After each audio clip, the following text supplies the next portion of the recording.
With the recent release of Stellar Blade, a cyclical discourse regarding the depiction of sex in games has resurfaced once again. But this time, there seems to be some sort of culture war at large, where people feel like their position in gaming is being encroached upon, and that their favorite aspect of games and media are being stripped away by developers with agendas. This discourse intrigues me because, on one hand, it feels like a swarm of porn addicts being mad about a video game woman having to wear too many pieces of clothing. But on the other hand, as a connoisseur of art and games, I have noticed a legitimate and noticeable shift in character designs, where they are being actively censored and forced to abide by guidelines enacted by corporations and even governments, such as China banning femboys to promote masculinity in their youth, or Sony's aggressive push to moderate and censor sexual content in games. While I do not intend to delve into any of the conspiratorial aspects of these guidelines or the politics involved, I do want to explore the state of sex and sexually attractive character designs in games, and figure out if this culture war actually has a point to it and its ramifications on the gaming medium, or if it's just terminally online social media freakazoids having another pointless tribalistic conflict instead of getting a job or taking a shower. Female video game characters as subjects of sexual objectification became a contentious topic around the late 90s, when games such as Tomb Raider, Final Fantasy VII, and Soul Calibur featured female characters of exaggerated proportions that appealed to the largely teenage male audience at the time. Large breasts, wide hips, small waist, and scantily dressed outfits became a recurring design trend among this era of attractive female characters. It's been over 20 years since then, and there has been a clear decline in female character designs that resemble porn stars in battle bikinis in mainstream gaming. I only say decline because occasionally some really horny game director gives into his coon brain and puts in someone like Quiet in his game, and Eastern devs are generally still mostly content with selling their games, primarily to the male demographic, although it's hard to categorize most Eastern devs as mainstream. Coon-bait gacha are still basically at their very peak, with games like FGO, Nikke, Blue Archive, and Azure Lane top-grossing mobile gaming charts, indicating that despite society at large criticizing and lambasting sexualization of females in games for over 20 years, there is still a massive and arguably growing demand for more sexualization in games. Male gamers still like looking at hot women in their games, but Western gaming culture shifted to accommodate for a wider user base that includes women, and thus changes were made to accommodate for them, which included less overtly sexualized female characters, since women generally don't like media appealing to the male gaze. It does make sense. I wouldn't want to play RE2 Remake with the baby girl Leon mod where his cock is hanging out and the detailed RE engine realistically renders fluid glistening on his supple naked flesh. Yup, I'm super straight and I definitely do not want to play as this beautiful twink. With sexualized designs being slowly reduced in mainstream games, more inclusive character designs became a focus for many game studios. The League of Legends roster is a bit of an incredible microcosm that showcases the development of character design trends of the past 10 plus years, as one of League's design strategies is to streamline popular character tropes and turn them into playable characters in a toxic, soul-draining MOBA. The initial League female designs are all generic sexualized fantasy archetypes, such as vixens, femme fatales, and maidens, that you commonly see in other fantasy games of that era. As League grew, the character designs diversified, and with the hiring of art leads like Iron Stylus, League saw an influx of heavily armored female characters, and female characters that are designed with no skin showing, such as Leona, Diana, Fiora, and Quinn, all of which are primarily concepted and finished by Iron Stylus. Some of League's popular tomboy characters were created at that time as well, with characters like Riven and Vi coming out in similar timeframes. Soon after, character body type diversity Discord reached peak popularity, with players requesting more unique body types such as lanky or muscular women, so Callista, Alawi, Talia, and Camille were made as characters that represented body shapes and archetypes previously unseen in League. Those diverse body type characters then practically flopped in terms of popularity, and Riot remembered that Asians, their largest demographic of players, don't give a shit about body type representation and only buy skins for hot characters. So they made the questionable choice of adding a barefoot Lolly in Zoe and returned to form with a traditionally attractive character in Kaisa, and have largely designed characters that appeal to the Asian demographic for the past few years, including selling a $500 skin for the Fox Girl waifu, Ari. I don't envy game developers. On the one hand, there's clearly a demand and monetary reward for appealing to the male gaze, but studios also want to be legitimized by mainstream news outlets, social media, and their peers in the entertainment industry, longing to distance themselves from the stigma that games are a power fantasy for young boys and man-children, despite gaming being arguably the most profitable form of entertainment on Earth that eclipses even Hollywood. there is still a constant struggle for the players and creators of games to be respected and revered the same way as those that work in traditional media. The pursuit to be art, yet again, shifts the culture of gaming for better or for worse. I don't fault devs who want to put on their big boy pants and make a more traditionally palatable piece of media with a more modest and tasteful depiction of sex and sexual attractiveness. There's many ways to engage with sex in the video game medium. One can arguably boil it down to sex having two primary functions in fiction, either as characterization or as fan service. This binary can at times be blurred, but it is usually clear what the creator is intending to do when they add sex. For example, the sex scenes in Oppenheimer were largely uncomfortable and used to depict Oppenheimer's promiscuous nature. Then you have Game of Thrones, where there were so many sex scenes, people joke about tuning in purely to look at naked tits. In the context of games, something like the sex depicted in the remade Wolfenstein games and Metro are purposeful, where it adds authenticity to the humanity of the characters, and specifically to those games, it leads to the main characters becoming fathers, because if you didn't know, unprotected raw dog sex often leads to pregnancy. This trope, albeit fairly common in traditional media, is rare in games, and serves as an effective narrative tool to up the emotional stakes of the final conflict. The notion that this final mission has low survival rate tugs at the player's heartstrings, as they can easily empathize with the bittersweetness of the situation. The main character is fighting for a brighter and safer future for his wife and unborn child. He is putting his life on the line for the love of his kin, but he might not survive to enjoy that future. Hell, he might not even know what his child looks like. Of course, I'm not saying that conservative values, such as sex, for the sole purpose of procreation makes those depictions of sex more acceptable, especially considering Metro and Wolfenstein are no strangers to using sex for comedic or exploitative purposes. I just find that sex as an act of bonding between two characters that formed an inseparable emotional connection to be much more appealing and is more satisfying narratively than, say, starting a mission in a Rockstar game and Trevor or whichever psychopath character is fucking a cracked out whore with your character walking in slyly asking, "Am I interrupting anything?" Rockstar games have a habit of having extremely cynical depictions of sex and relationships. Characters are constantly committing acts of adultery and infidelity, and they engage in sexual acts at a whim, almost always for comedic purposes, which isn't inherently detrimental to the narrative. If anything, the crude depiction of sex in Rockstar games sets a distinct tone for their games that almost feels like a trademark exclusive to Rockstar at this point. Rockstar can be considered the master of creating a satirical world that highlights the degradation of ethics and morals in American society, whether it's in a historic setting in Red Dead or a modern one like GTA. Sex is traditionally seen as something intimate and private, and Rockstar intentionally depicts sex as something seedy and grimy, something that low-life criminal scum engages in for spontaneous carnal release with disregard for each other's well-being and other ramifications of a promiscuous lifestyle. However, it's disappointing to see promiscuity and infidelity as practically synonymous with each other in the context of a Rockstar game. There's rarely any positive depictions of sex, only trashy whores fucking and sucking and cheating on their partners, or man whores pumping and dumping anything that has a hole they can fit their cocks into, which is narratively fitting, but gets a bit one-note and repetitive when you see someone's wife get brutalized for sucking off another dude for the 20th time, or the dude being cheated on getting his head blown off. A bit of a personal side note, regardless of the narrative value of having explicit sex in games, I can never truly get used to seeing it on screen, and each instance of it almost always gives me mental whiplash. It's like emulating that feeling of walking into your parents having sex, except it's video game characters. Despite me praising Wolfenstein's more intimate sex scenes having purposeful narrative, it also suffers from the problem of being a bit too graphic and uncomfortable and almost pointless outside of comedy. The Last of Us 2's sex scene got memed on quite a bit, and while I don't particularly mind the fact that it's an extremely masculine female character receiving backshots, it is a bit uncomfortable how detailed it is. It's like Neil Druckmann decided that all the SFM and Blender porn that he's been watching isn't realistic enough, so he got his art team together and told them to animate the most realistic skin-on-skin angsty sex gaming has ever seen, and show off all the realistic skin texture and fabric physics possible, so he can market the game as having next-gen sex. Another category of sex in games is games with romance options, which ironically, outside of visual novels, Japan still shies away from despite many games having bonding and romance mechanics like Persona and Fire Emblem. Perhaps games that they expect to sell overseas have less explicit sex, considering the characters are generally underage, so they resort to small acts of physical intimacy like hugging, then fading to black in their room, letting the player's imagination do the work. Sex in games with bond mechanics tends to be well received, as generally it is completely optional, and and serves as the logical end of a character's romantic bond story. I wasn't really trying to get my rocks off or anything in Cyberpunk, but Male V's relationship with Panam felt genuine. Their sex scene was not only creative in the context of Cyberpunk's world,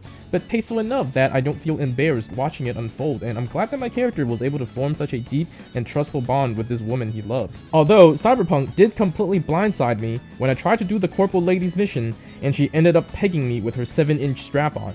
I haven't played Baldur's Gate 3, but from the 2-hour sex compilation made by IGN, for the most part, it looks tasteful and intimate and shows quite an endearing side of the characters. The bear stuff is a bit weird and it uses the same tired joke of characters being interrupted while fucking, but I suppose a lot of D&D players and players that love robust role-playing mechanics resonate with the game giving freedom of choice, and having that applied to the bonding and sex mechanics is at the least impressive from a technical level, even if I don't actively seek out bestiality in my games. In regards to depicting sex in romantic side plots, Western games ironically have the edge since they are actually willing to show sex as part of a healthy, romantic relationship. Huge shout out to Catherine though, made by the same creators as the Persona games, a Japanese game that has one of the most nuanced depictions of romance and explores the psychology behind promiscuity, infidelity, and seeking security in relationships. One of the more common arguments on social media is that games journalism is biased and favorable towards Western games depicting sex and embracing sexual degeneracy in general, while lambasting the Eastern games' portrayal of sexualized characters that simply look too attractive and unrealistic, even though something like Eve from Stellar Blade is actually 3D scanned from a real Korean woman. The issue with this argument is that depiction of sex in games and sexualized designs are two entirely different topics. I know they both use the same word and exist in a similar plane of discussion, but it's such an obvious false comparison. Sex in games, like the examples I went over above, have a narrative purpose, even if they occasionally are used for crude humor. Sex existing in a story allows the characters to engage in something fundamental and crucial to the human experience. It is a primal human desire to want sex, and writing a character that interacts with sex, whether it's engaging in the act, desiring for it, or actively avoiding it, can drastically make the character more interesting and relatable. Hell, people have a headcanon based on some minor in-game interactions that Kazuma Kiryu is a virgin who is too sigma for sex. Kiryu being a possible virgin is seen as endearing by a lot of fans, and that is an example of sex being used to flesh out a character's personality, making him more likable, even though that theory is mostly 80% headcanon. Of course, this is not to say that every game is better with sexual elements injected, but it is an extra dimension of storytelling that has the potential to improve the narrative. The issue with sexualized characters is that they clearly dress and style themselves with being sexually attractive in mind, and that it is a big part of their visual identity. But the narrative never expands on the relationship with sex, or even the fact that they are dressed like they have a side gig, making $200,000 a month camming and making OnlyFans content. It's not inherently wrong for a character to look attractive. Plenty of characters are extremely attractive as a bonus to them being great and memorable characters. The queen of SFMs back in its heyday, and one of the greatest waifus of its time, Elizabeth from BioShock Infinite, is one of the best examples of a character that is attractive while being extremely endearing and memorable. In the DLC story, she even develops a femme fatale personality, using her looks and flirtatious attitude to manipulate men in order to accomplish her goals. One can argue that a character like Samus also falls into the category, considering most people like her games for her badass power armor gameplay, and occasionally she takes off her armor and she just so happens to be the hottest woman to ever exist. Barring Other M, of course, where they gave her daddy issues and butchered her character in general, while shoving that tight zero suit ass in your face all day. Bayonetta, while not a character who actively engages in sexual activity in the story, uses sexuality as a form of empowerment. She's sexual in an over-the-top fashion, confidently shedding her clothing and fighting in the nude in order to use her clothing's fabric, her magical hair, to empower her special attacks. She's going to spread her legs, do JoJo poses, pole dance, twerk, hit the gritty, all while her powerful pussy is facing the world. She's a cunty boss bitch, and she will serve God his own nuts for breakfast, lunch, and dinner. The absurdity of Bayonetta's sexual appearance enhances the narrative of the games. If you are telling a story of a witch fighting an army of angels by shooting them with gun heels and molly-whopping them with SSS air combos, the last thing you want is to be conservative and conscientious of whether or not the main female character is a realistic depiction of a woman. These characters are all examples of female characters looking attractive, but not distractingly so, as well as characters that actually incorporate sexuality in their characterization that enhances the narrative. On the other end of the spectrum, female sexualization for the sake of fan service and pumping blood into dudes' boners is definitely prevalent as well, which is what is being actively criticized in the ongoing debate of Western versus Eastern depictions of sex, since Eastern devs are far more open to including highly sexualized characters that have no narrative reason to look sexual. Narratively, they often disguise their sexual looks as part of their backstory to justify their existence in a setting where half-naked women probably shouldn't be. The examples I'm about to list are not bad characters. In fact, a lot of these characters are beloved and have compelling story arcs enjoyed by most people. But there are compelling arguments to be made that these characters, from a purely visual standpoint, have flaws within their sexual visual designs that creates a disconnect from their narrative role. I really hate to do this since I love Nier Gestalt and generally liked Automata, but 2B's character design falls into the boat of designing a character for visual appeal while ignoring the relationship between a character's looks and their role and personality in the story while masquerading the visuals as background lore. Visually, the character is obviously iconic and extremely appealing.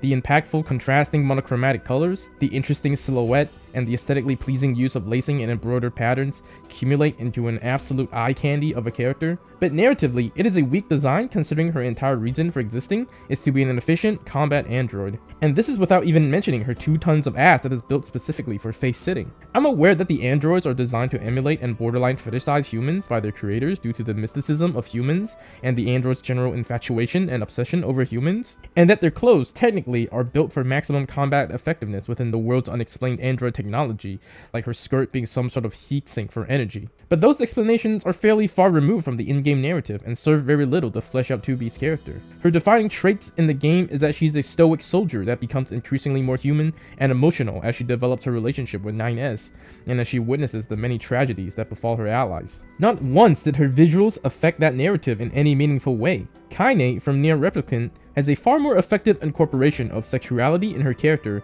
even though the nitty-gritty of her character is hidden in subtle in-game texts. Kaine has a notable story arc in-game where she learns to love herself for all that she is and to shed her self-hatred. Her extremely skimpy and suboptimal combat attire falls very close to the aforementioned issue of having a subtle backstory justify a nonsensical sexy design.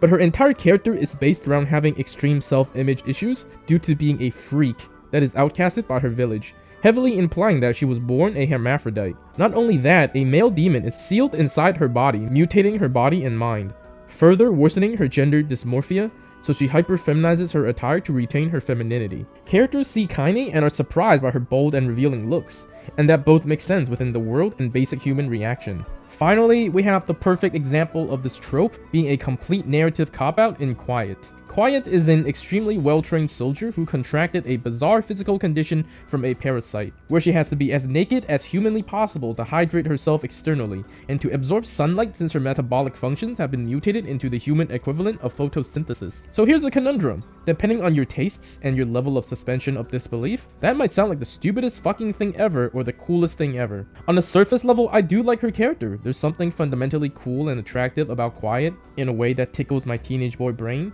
Boobs and guns are like some of my favorite things even to this day. However, it's also difficult for me to wholeheartedly like the character when the game goes out of its way to objectify her on so many occasions. When I watch the cutscenes of Quiet, I can't help but ask myself, do I start jerking off to this? She's in a bikini rolling around in water taking off her pantyhose. What the fuck is going on? I thought this was a tactical espionage video game. Jokes aside, it is important to point out this very interesting pattern in character design where Western and Eastern philosophies diverge and are at odds with each other. I've personally talked to several Western industry pros and watched a lot of content created by industry pros about the way they go about character design, and one of the most common themes with Western character philosophy is that the character needs to make sense in the context of their situation. Let's break down what that entails. When a character is injected into a story, they have a specific role and a job. That role is the crux in which the character needs to be designed around both personality-wise and visually. This method of character design is most prevalent in class-based shooters, most notably popularized by TF2. The tank needs to be big to emphasize their toughness, and they must be slower gameplay-wise since it's logical for a huge tanking beast to lack the mobility of smaller characters. The speedy class needs to be skinny and athletic. Their legs might be designed to be longer to allow for more noticeable movement animations to emphasize their role in the game. Their smaller frame might also allow them to have smaller hitboxes, emphasizing their role in the game as difficult to hit class. But that can also be a weakness since a smaller frame means weaker resistance to damage. Thus, this archetype generally tends to be glass cannons. Then obviously there's other archetypes like all-rounders, healers, assassins, snipers, builders, what have you,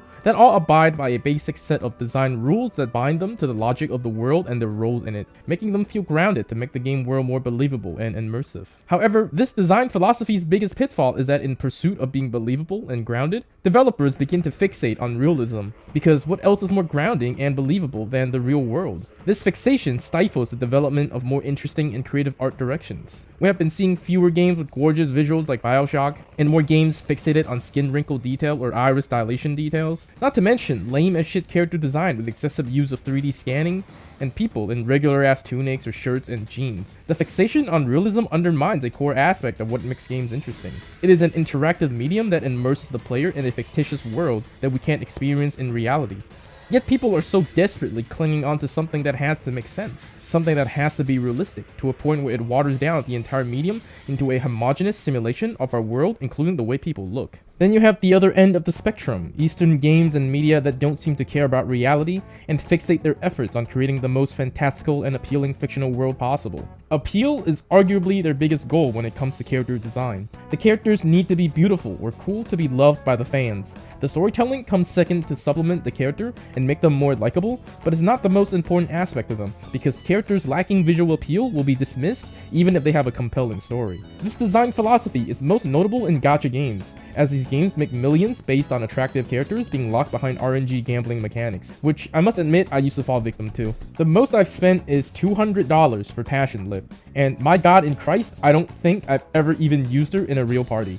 I don't know what she does, I don't know why she has claw hands, I just know she has the biggest tits I've ever seen, and I regret every dollar I put into this game rolling for her. Visually, gacha games are generally an extension of JRPG and anime, all of which usually follow the aforementioned Eastern character design philosophy. While there's nothing inherently wrong with making characters purely based off of visual appeal, it is a design philosophy with polarizing results. Where do you draw the line in terms of appeal? Is it something more tame and respectable like Tifa, Chun-Li, or maybe Ada Wong? Or are we going full Gunner softcore hentai with Azure Lane or Destiny Child? The biggest downfall with this design philosophy is that it's very easy to stop thinking about what makes a design good, and to simply slide the tits and ass meter up higher and higher until it gets to freakazoid territory, or remove pieces of clothing gradually till they are wearing nothing but pasties. Audiences not attracted to the sexualization might be repulsed by the excessive amounts of fan service. While I am an open-minded guy, I must admit, the last thing I want to see when I open up a game is to see this motherfucker looking back at me when I boot up FGO. Bro is looking at me like he's about to tear my pants off and assault me. What the fuck is going on? Though, regardless of the explicitly pandering nature of Eastern designs, it is important to recognize that sometimes having characters you can ogle at is a good thing. Fiction is designed to fulfill things that we cannot realistically attain, and many idealized fictional creations can inspire us to strive to be as close to their perfection as possible. Idealized characters like Goku are one of the best examples of positive masculinity in terms of his virtuous nature and his powerful physical form. His unrealistic physique never made any little boys feel bad. If anything, it gave them inspiration to train and hone their bodies to match that of a Saiyan. I can't pretend to understand a female's perspective on body representation, but I like to think that beautiful fictional depictions of the female form is never inherently harmful. We as humans are attracted to and appreciate physically beautiful things, and to condemn that aspect of human nature because non-beautiful things feel left out is a rather destructive response that inhibits creativity and the positive pursuit of beauty. Objectification of the female form can be considered harmful, but the fact that it is a fictional character being objectified, it is a victimless crime and thus not a crime at all. There's an argument that games with rampant sexual content promotes a culture of sexism and objectification, but that's an entirely new can of worms, along with arguments about whether violent video games create school shooters. For the sake of this discussion, we're just going to assume that a female character in a bikini is not the same as explicitly promoting sexism or violence against women. The West and East both have different goals when it comes to their design philosophy, as we explored prior. Both philosophies have their pros and cons. However, the East's philosophy does one thing that the West rarely does anymore, which explains why it feels like a large demographic of Western game journos and social media freaks feel so alienated by so many Eastern game dev practices. The East understands what it means to shamelessly appeal to their main demographic of customers with a niche product, while most Western products push for inclusivity and mass appeal. There's an argument to be made that an inclusive product is better. Not only will it sell more, but more people can access the product and enjoy it, creating a stronger brand and ensuring sustainable growth. However, video gaming is a dynamic medium that can exist beyond becoming a product that aims to sell as much as possible. Japan's philosophy has always been about cultivating a cult following, of extremely loyal players with smaller budget games that are as close to the creator's visions as possible. Touhou is the best example of a game that has no rhyme or reason being as big as it is, but every other day I see a Touhou character in a meme or someone being edited into a Fumo. At its core, Touhou is a passion project by a man that loved making Touhou games to the point where he made every single asset of the earlier games from scratch. You can even make an argument that Yoko Taro's entire gaming portfolio has been niche and janky action RPGs with a lot of heart in their characters and stories with zero mass appeal. But his success with Automata obviously cements him as one of the most talented game creators of the past decade, with an incredible knack for subversive storytelling. Even though historically his games are considered to be unmarketable to the West, and it's surprising that he even had the opportunity to make Automata given how mediocre Nier Gestalt/Replicant did. It is okay for these creators to make weird niche games for the audience that likes their work, and if they want to make games with characters with massive tits and ass, then they should have the right to express their creative vision. Despite the fact that I critiqued Eastern design philosophy extensively, it has its merits that is a breath of fresh air from Western design tropes that dominate the AAA gaming space. That's the power of designing to achieve maximum appeal. You end up creating something that is, well, appealing and likable, even if it's only at a surface level. The game might not appeal to your views on objectification or body representation, but that's okay.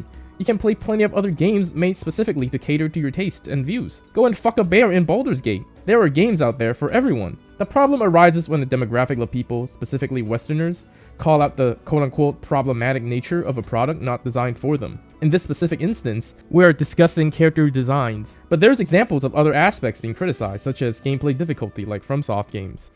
FromSoft games are designed for cock and ball torture enthusiasts who enjoy pain being inflicted on their testicles through blunt force, much like how Stellar Blade is designed for blue balls enthusiasts who enjoy pain being inflicted on their testicles through hours of edging. If you don't have balls, these games might not be enjoyable for you, nor is cock and ball torture. And guess what? The cock and ball torture dominatrix isn't obliged to cater her torture methods for you. She likes stepping on balls, and you don't have any balls. The reasonable thing for you to do is to find a fetish that fits your physical desires, not to write a twit longer about how the dominatrix is sexist for only stomping on balls and not ovaries. This goes both ways as well. Plenty of Western games get random and unwarranted backlash over characters looking ugly. It's fine for devs to add unattractive characters to games if they believe that it grounds the character and makes them more relatable. Even though I whinge at Abby getting violent backshots and having her petite muscular teats caressed, there's nothing inherently wrong with adding a hate fucking scene in a mature game about people desperately seeking temporary physical relief in a desolate post-apocalypse world, even if the sex scene itself is a bit off-putting. Like, damn, bro, it's just raw dogging it, no lube, no spit. Although, if I were to make a point about Western female characters looking ugly, it probably more has to do with devs being much worse at 3D scanning and working with scan models, rather than having the intent to make the characters look worse. The lack of care being put into having a cohesive design style and resorting to realism is what holds back most of these designs, not the devs' fetish for injecting unappealing characters into the game. If we look at something like Mortal Kombat 1, the entire game has got an unappealing and uncanny look to it, where characters are realistically proportioned but animate stiffly, while wearing outfits that came straight out of a low-budget superhero show. In comparison, there are also visually incredible games like the reboot God of War games that have incredible graphics, realism, and design aesthetics that all culminate into one of the most visually beautiful games a person can play. And these God of War ladies all look really good too without even being overtly sexual in any way, shape, or form.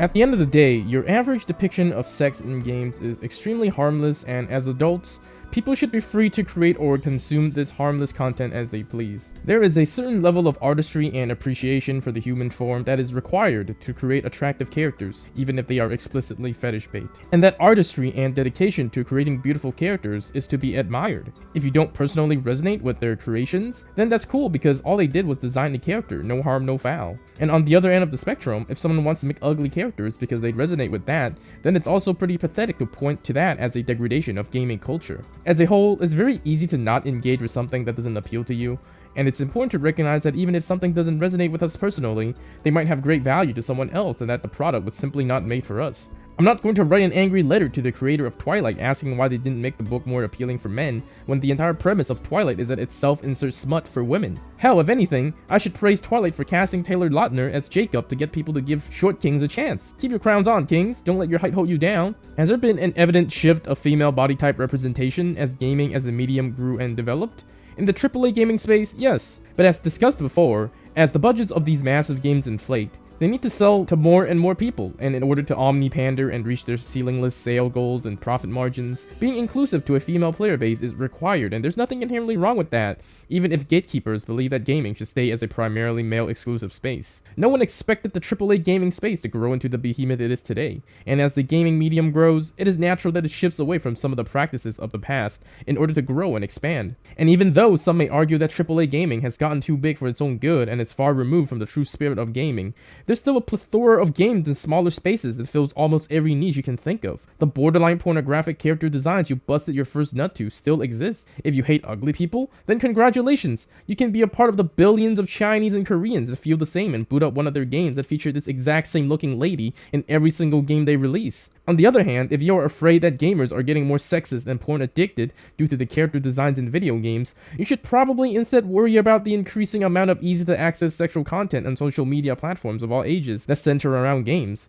and creators using all age platforms to advertise their sexually explicit content instead of a fictional character showing some skin. As consumers of content, it is up to us to curate the content we consume. No one is pointing a gun at your head telling you to play all the popular games and watch all the popular shows, despite those pieces of media containing content you dislike, whether it's sexualized or ugly characters. This bizarre phenomenon where people only consume popular media, then complain about the piece of media not pandering to them enough, is one of the weirdest trends of the past few years. There's a lot of great media out there, both old and new, that panders to your tastes. You just have to find it and experience it on your own, instead of fighting a cultural tug of war on social media so that the popular piece of shit media leans towards your ideology more. If a game's visual design doesn't appeal to me, then I can just choose not to play the game, if it's that distracting. If a game has characters that are too muscular with enormous bulges, then I go cry and wish that was me instead of asking for people to stop being attracted to muscular, well-hung giga chads. Well, I hope this video helped you have a more grounded attitude towards sex and sexual designs in games. If you'll excuse me, I gotta go work out and get in a couple of jelking sessions so I can become Toji from Jujutsu Kaisen.